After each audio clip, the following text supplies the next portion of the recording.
JC here for retirecheap.asia. I want to talk to you for just a minute about domestic travel in Thailand. What are your choices? About how much does it cost? Which is better? Let's talk about all these things right now.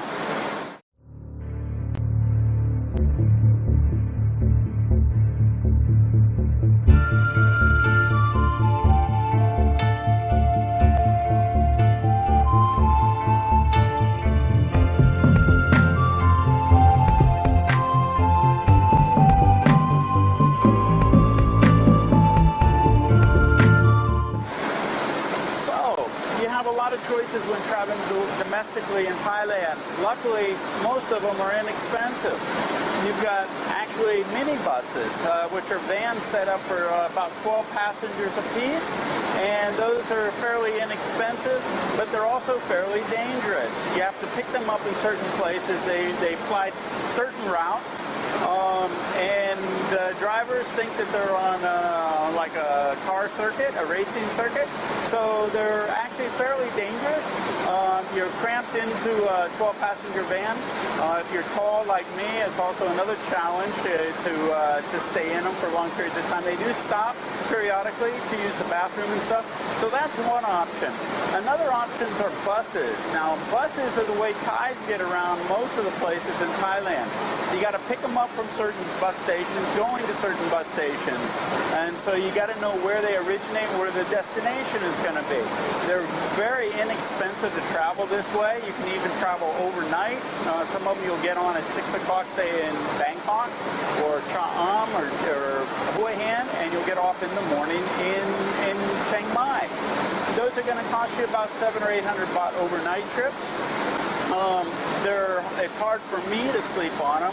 You got to, the seats don't recline all the way, but you do get a neck pillow and you'll get a blanket to be able to hang out with. And those things the buses are going to be fairly noisy and bounce around a little bit.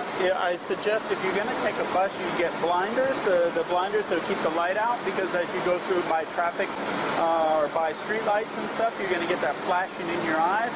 Also, you might want to put earplugs in as well. Now, the cool thing now is Thailand has initiated seatbelt laws. And so the good thing about this is most Thai people don't wear them. But before you get on, if you wanted to wear a seatbelt in a minivan or in a bus, chances were you wouldn't even be able to find a seatbelt, or if you did find it, it wouldn't work. But because now there is a new law, most of these vehicles now have seatbelts that are operational, and you can find them and use them. That's a good thing. Now, another option is train travel. Train travel around Thailand is very good, even though lately there's been a lot of accidents with trains. They're addressing this issue. They're going to have new locomotives are coming, which was causing some of the challenges with some of the accidents. Also, crossing guards. Some intersections didn't have crossing guards when the train came. Vehicles were crossing in front of the trains. They're going to address this issue as well. And we've got new sleeper cars coming for second-class sleeping coming next year as well. So there's some improvements coming to the trains. The second-class sleeper car, say from Bangkok to Chiang Mai, is very comfortable. I suggest if you're tall to get a lower bunk. It's going to cost you about 800 baht to travel overnight. Now, you could actually go from, say, Chiang Mai to Hue Hin by train, but the challenge with this is the connecting trains. They're not running every hour, and so you might get into Bangkok and have a long layover. So it might be, if you're interested in saving some time, it might be better just to go ahead and grab a minivan or a bus from, say, Bangkok to complete your trip to Hue Hin. But you can make that trip. They have a northern line, a southern line, and another line that goes through Isan. So train travel is good. They also have first-class compartment cars where it's actually only 2 people.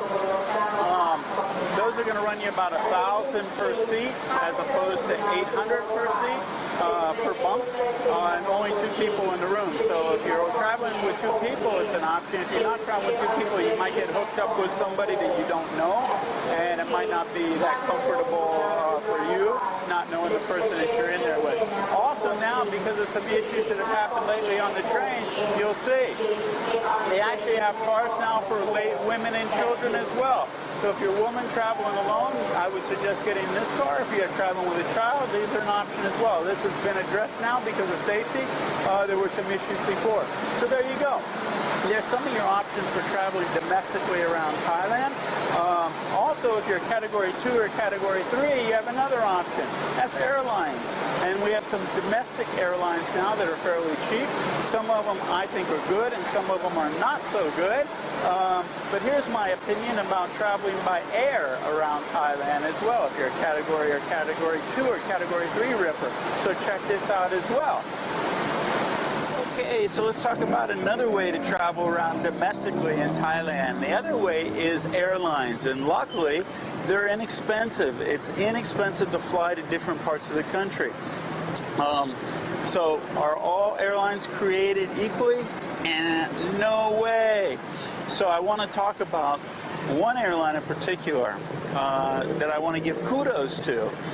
You know, there's a lot of choices now for domestic airlines, and some of them proclaim to be cheap, but you go online and you say, okay, I'm going to book this ticket. Wow, it's a great price. Then they say, oh, you want to carry luggage with you? Oh, that's going to be extra. Oh, you want to actually choose a decent seat? Oh, that's going to be extra. Oh, you want oxygen to drop from the ceiling in case there's a loss of cabin pressure? That's extra too. I won't mention any airlines' names that are known for that kind of behavior, but there are certain airlines that are trying to give as little as possible and gain as much profit, and they do that by saying that they're cheap, but in essence they're not, and they're not customer service friendly. In fact, some airlines, I won't mention which ones, actually fly out of Dan Muang Airport, which is the old airport. So if you're traveling domestically or you're flying in the country and want to get a connecting flight, you have to go all the way to the old airport. The reason they do that is because the terminal fees are cheap for them to park their planes. Contrary to that, there's another airline called Bangkok Airways. Bangkok Airways, if you get a chance to fly on them, I suggest you do. I want to give kudos to them. They are the best domestic airline, in my opinion, in Thailand. You book a ticket online. It's inexpensive. It's easy to book. You can pick your seats. They don't charge you extra for doing it. They fly out of Suvarnabhumi. In Suvarnabhumi, they have a lounge. When you go online, they're going to ask you, what kind of meal do you want? And it's like, meal? I don't get it. So you tell them what kind of meal. I figure, well, it's just for my personal profile. You get to Suvarnabhumi Airport, and they say, okay, here's your ticket, your boarding pass. You can go up, and there's a lounge. I'm thinking, well, this is economy class. They got me confused with somebody that pays a lot of money. No way. You go up there, they have a lounge that has internet, food, coffee, everything for even economy fare tickets. Unbelievable. So anyway, get on the plane. Now this other airline I was talking about before, I've flown on, and I won't mention the name. I actually got on the plane, and I couldn't fit within the seat. I said, okay, look, I can't put my legs in between these rows of seats. I said, there's nobody up in the exit row seats. Can I move to that seat? And they go, no, not unless you want to pay extra. So the flight takes off. I got my legs out in the aisle. I say, can I have a glass of water? No, unless you want to pay for it. I'm like, this airline sucks. Bangkok Airways, I got on the plane flying. It's a 1-hour flight from Bangkok to Chiang Mai. They came and served me the meal that I asked for on my booking reservation. And it was your choice of meals, whatever you want. They bring you water, coffee, meals, everything for free. Go to their lounge for free. Bangkok Airways, they know customer service, so I want to give kudos to them. I hope they stick around for a long time. Oh, they've just announced too that they're now at Chiang Mai. They're hubbing out of the north at Chiang Mai with 4 new flights. They got direct flights from Chiang Mai to Phuket, Udon Thani, and 2 flights to Myanmar as well. I think it's Rangoon and Mandalay as well. So they know how to take care of people. I suggest you fly with them if you like customer service or if you want to feel like a customer.